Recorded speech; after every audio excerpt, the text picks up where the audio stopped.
This clip is brought to you by the legendary Tasty Pastry. 20 grams of protein, 5 grams of net carbs, and 0 sugar. Better than any protein bar out there. Tastes amazing. Enjoy this clip.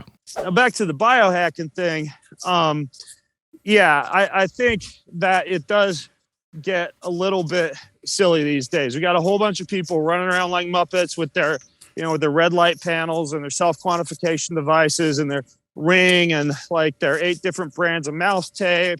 And then the different oils and fats, and now I don't have the short chain fatty acid and long chain fatty acid. I got the medium long short chain fatty acid I'm putting in my coffee and my tea now, and it's just all these things. It's almost like this competition to see who can do the weirdest shit to hack their biology.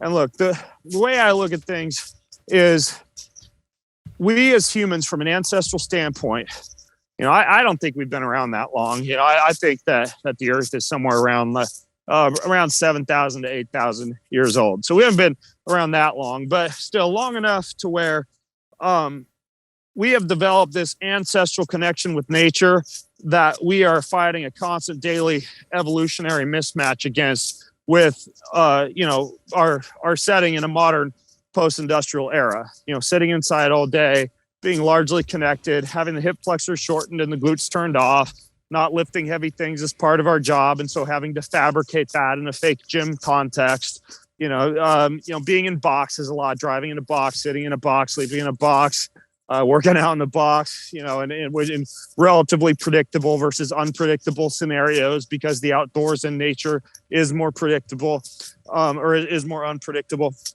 And so what I look at when it comes to a lot of these biohacks is basically, how can I simulate or even like hyper concentrate a lot of the things that my ancestors would have been getting in nature?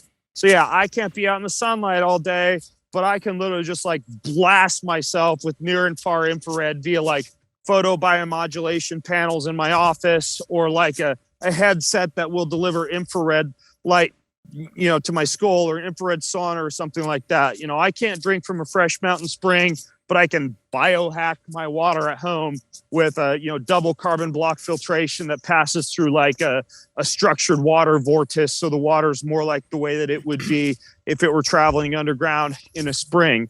Or I can't be like outside barefoot all day, but I can wear minimalist shoes or go barefoot in my house and have like grounding and earthing mats that I can stand on that are plugged into a grounding outlet, or like in the case of my office, just in a wire that's planted in a metal stake out in the ground, so I can be like grounded and earthed while I'm standing or working in my office during the day.